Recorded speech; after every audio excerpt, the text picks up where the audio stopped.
دوسری چیز معصوم فرماتے ہیں جس سے غیرت ختم ہوتی ہے وہ ہے مکس گیدرنگ، اختلاط.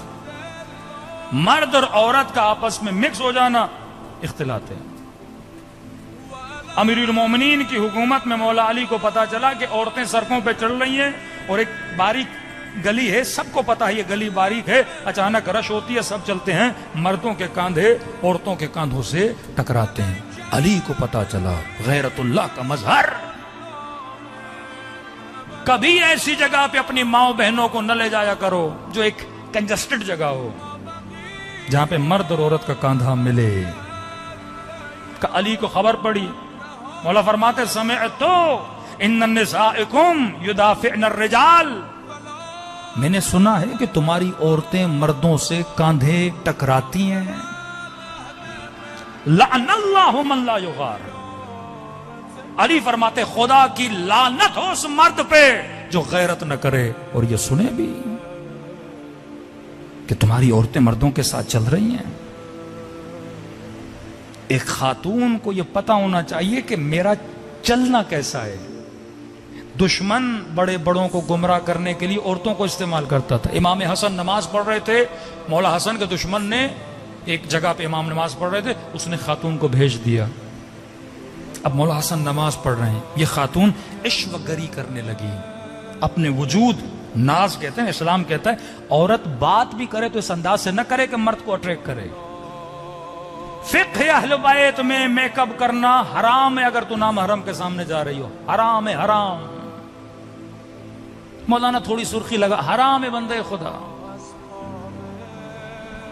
اب اگر میں اس پہ مجلس پڑھوں کہ سرخی کیوں لگائی جاتی ہے، اصلاً سرخی کیوں بنی، اس کے پیچھے آپ سائنس تو پڑھیں. تقدس ممبر بعض اوقات اجازت نہیں دیتا کہ میں ایسی چیزیں بتاؤں. آپ اس کی ہسٹری پڑھو کہ گالوں کی لالی اور سرخی کیوں، اس کے اوپر پوری کتاب ہے کہ جس نے یہ میک اپ بنایا تھا کیوں. مرد کو شہوت دلانے کے لیے میک اپس بنائے گئے. ایک خاص حالت میں عورت کے چہرے کی کیفیت بدل جاتی ہے، ان کیفیتوں کو ظاہر کرنے کے لیے ایسے میک اپ بنائے گئے کہ نارمل حالت میں مرد جب عورت کو دیکھے اس کے ذہن میں وہ خیال پیدا کر دیا جائے. شریعت کہتی ہے حرام ہے عورت کا نامحرم کے سامنے میک اپ کرنا. ہاں عورتیں عورتوں میں آئیں، شوہر کے سامنے خصوصاً اپنی زینتوں کو اللہ کے سامنے لے کر آؤ، محارم کے سامنے لے کر آؤ.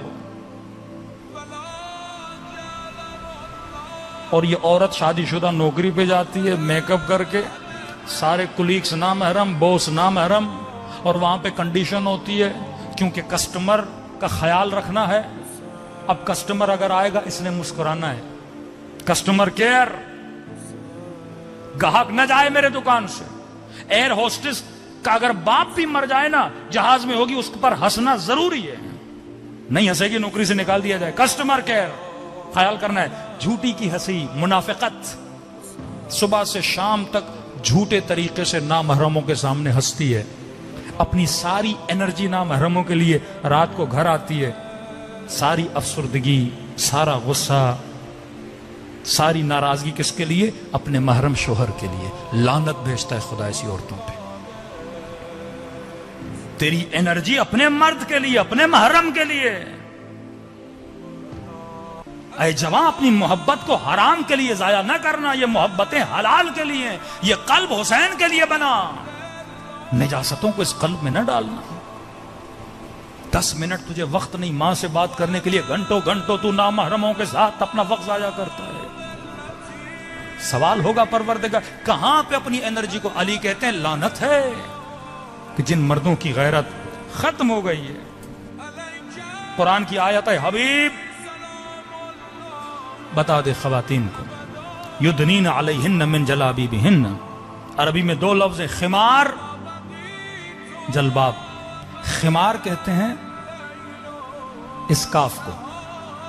2 حکم ہیں خواتین کے لیے، بالوں کو چھپائیں اسکاف کے ذریعے.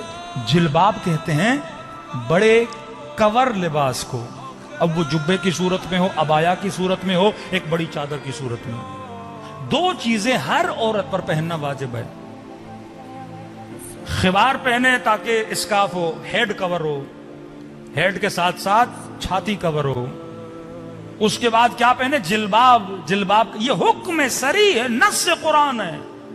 آیت اللہ فاضل انکرانی کہتے ہیں جو لوگ حجاب سے بچنا چاہتے ہیں اللہ کی لعنت ان لوگوں پر، کہتے ہیں نص قرآن کا وہ انکار کرتے ہیں. دو چیزیں ہر عورت پر واجب ہے،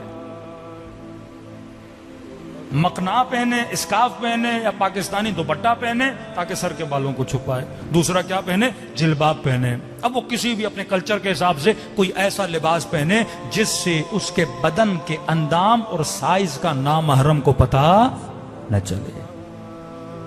اب دشمن نے حجاب کو بھی فیشن بنا دیا. آپ جا کر دیکھیے ترکی کے لوگ، لیبنان کے لوگ، بعض ویسٹرن میں رہنے والے لوگ اسکارف پہنا ہوا ہے، نیچے سے جلباب نہیں ہے، یعنی ایک حصے پہ عمل کر رہی ہے دوسرے پہ نہیں کر رہی. اسکارف پہنا ہوا ہے، ایک بال نظر نہیں آ رہا، لیکن ٹائٹ گاؤن پہنا ہوا ہے، ٹائٹ کپڑے پہنے ہوئے ہیں. یہ حرام ہے، حکم صریح ہے، قرآن کے خلاف ہے. ایک خاتون جب روڈ پہ نکلتی ہے کتنے مردوں کے آنکھوں میں شیطانی تیر پھینکتی ہوئی جاتی ہے. اس کا سوال کرے گا پروردگار عالم. صلوات پڑھے محمد و آل محمد پر.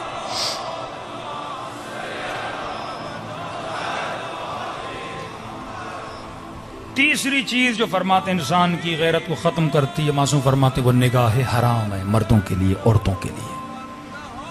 اگر یہ چیزیں تیرے اندر ہیں یہ غیرت کو آہستہ آہستہ ختم کر دیں گے. فرما جوان نگاہوں کو جھکائے رکھ.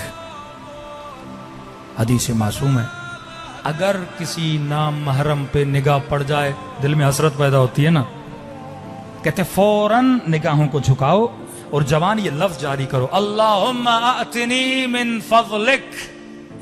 جوان ہے نگاہ پڑ گئی، فوراً نگاہوں کو جھکاؤ، کہو پروردگارا اپنے فضل و کرم سے تو مجھے حلال لذت عطا کر. کہ جب جب یہ جملہ کہے گا خدا جنت میں تیرے لیے ایک حور بنائے گا، مردوں کے لیے نعمتیں تیرے لیے وہاں بنائے گا.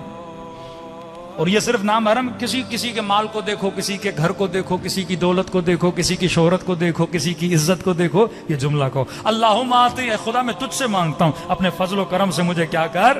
عطا کر. نگاہ حرام سے بچو جس طرح حضرت یوسف بچے. چوتھی چیز جو انسان کی غیرت کو ختم کرتی ہے، معصوم فرماتے ہیں شراب کا پینا، نشہ غیرت ختم کرتا ہے.